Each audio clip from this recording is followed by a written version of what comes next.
I said it to you quietly up on the stage, but I'm just going to say publicly, thank you for the incredible inspiration you give through telling of your personal story in a way that gives us all such inspiration about what strength, what grace, what faith in real life lived, what it looks like. That is you, Donna Marie. I thank you so very much. Thank you. Thank you. Thank you. Thank you. Thank you. And to my dear Alma Adams, I want to thank you for always being such a dear friend to me. You know, for the 4 years that I was in the United States Senate, and I was active in a number of ways when I was there, but including on the work that we did on black maternal mortality. And I think you all know that the Congresswoman co-founded the Black Maternal Mortality Caucus in the United States Congress. And Donna Marie, when I think about what you do in terms of your leadership and what you've been talking about in terms of health care and understanding that who is in these elected offices, who is the leader really matters, right? Because the subset of the work that the Congresswoman has done is also about understanding everyone has a right. And that it should be understood that any leader who believes in the importance of respecting the dignity of other people should then fight for the right of every person to have access to health care, and it not just being a privilege for those who can afford it. And there's so much that we've done that has been about black maternal mortality that has also been about not only stating the fact, sadly, tragically, that black women are 3 times more likely to die in connection with childbirth in the United States of America. By the way, Native American women are twice as likely. Rural women, 1.5 times more likely to die. And so we know that's also about access to resources, including the issue of access to postpartum care. In fact, I will tell you all, first of all, thank you for everybody being here. I'm just getting right to the point. But thank you all for being here, because what you did in 2020 in showing up, in organizing and reminding people of the power of their voice through their vote made all the difference. It is because of what you did in your leadership in organizing and having faith in the possibilities that Joe Biden is now President of the United States and I am Vice President of the United States. And on the issue, as an example, here's my pivot, on the issue of, for example, maternal mortality, so I decided we were going to elevate the issue of maternal mortality to the stage of the White House for the first time ever, and we did. And part of it is I looked at what's happening in terms of Medicaid coverage for women who are on Medicaid for postpartum care, and realized when we came in office only 3 states were extending coverage, Medicaid coverage for postpartum care from 2 months to 12 months, only 3 states. So as Vice President of the United States, I issued a challenge to all the states. Extend that coverage from a measly 2 months to 12 months, and now 45 states have done it.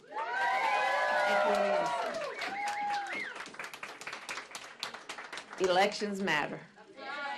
Elections matter. Organizing matters. Showing up matters.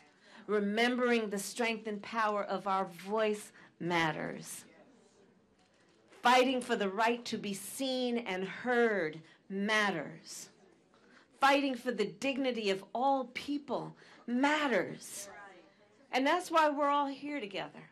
And we are all here together because we love our country. We love our country. We believe in the foundational principles that include the right of people to be entitled to certain freedoms and liberty and rights and dignity.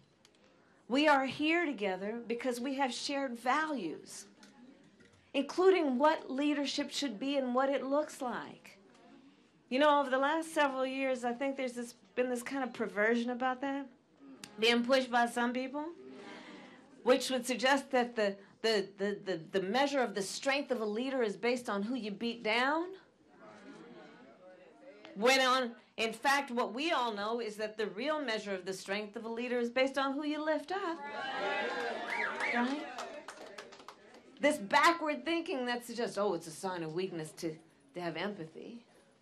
When we all know The real character of a real leader is someone who has some level of care and concern about the suffering and well-being of other people, and then does something about that. That's what we stand for.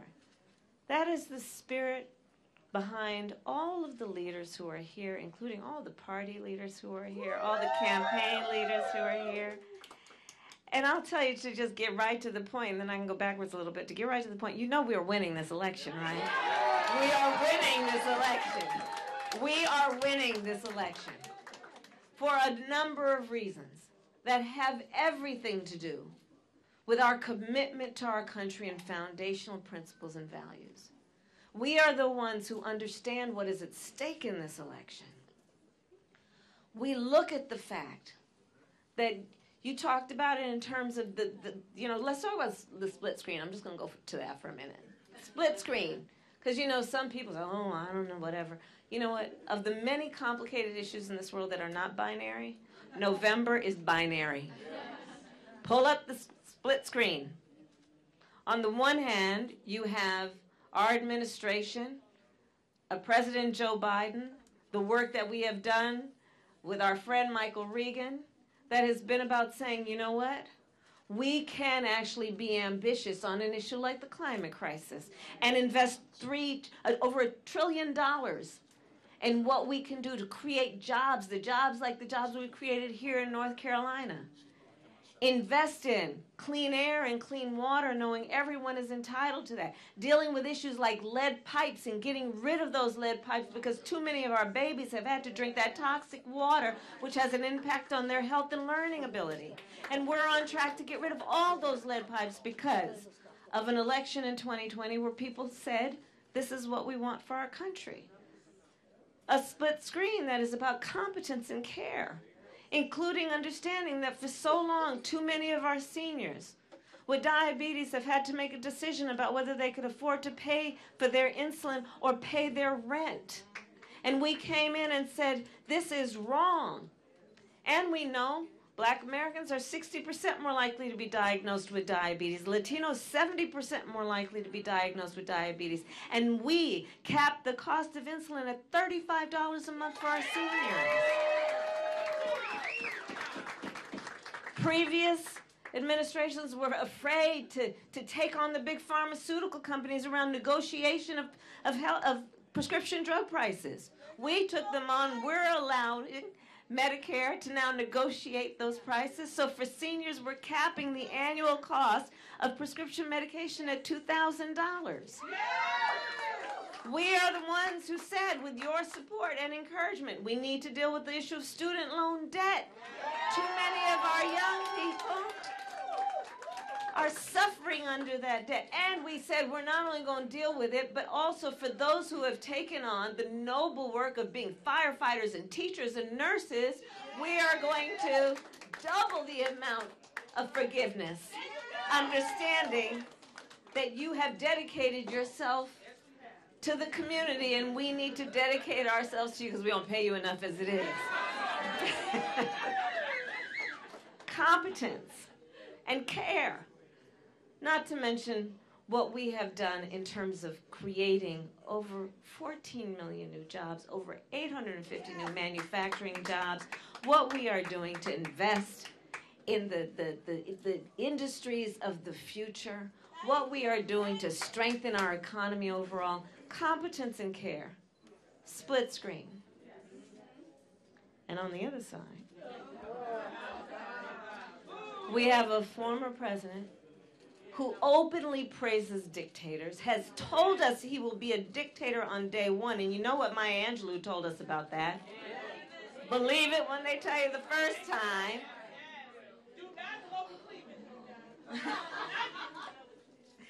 We will not. And not only that, I mean, literally has said in every way possible, he will weaponize the United States Department of Justice against his enemies. Someone who is proud and has said he is proud that he hand-selected 3 members of the United States Supreme Court with his intention of taking away fundamental freedoms, including the right of women to be able to make decisions about their own body and not have their government tell them what to do. And think about it. Did this to the court of Thurgood, of RBG, where in state after state we are seeing laws being passed that criminalize health care providers and punish women. The only state in the South without a ban is Virginia.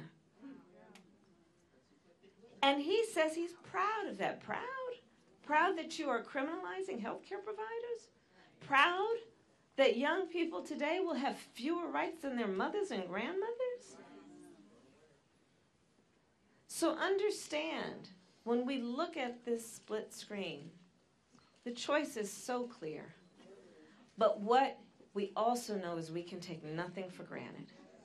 We're all together here in this office because we understand it takes hard work. We got to express our values with our feet. We have to work at it. We have to remind our neighbors and our family members and our friends that we see them. They are not alone. We are all in this together. And their vote is so precious. You know, the Congresswoman and I, we've talked about the fact that right here, you've seen it in North Carolina, in spite of what Roy Cooper has tried to avoid, you know, but sometimes they override him. The intention that people have taken to make it more difficult for folks to vote. In Georgia, I mean, can you imagine passing a law that makes it against the law to offer people food and water who are standing in line to vote? The hypocrisy abounds. I mean, what happened to love thy neighbor? So the obstacles are real around election time. We all know that. How many people here were active in 2020? Right? And 22. And last year, right? We know what it takes. We know what it takes. There will be obstacles thrown in front of us. There will be those who are intentionally trying to make it more difficult for us to vote. There are those who will suggest that your vote doesn't matter. But we know the difference. And we know that our nation will be as strong as our willingness to fight for this country we love. You know, the nature of democracy, I think there's a certain duality to it. It's got two sides to it. On the one hand, incredible strength. When a democracy is intact, what it does to protect the rights and liberties and freedom of its people. There's incredible strength in that. And it is very fragile.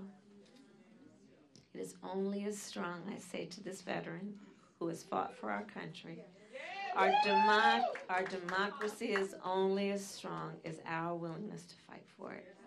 And so fight we will, and when we fight, we win. Thank you very much.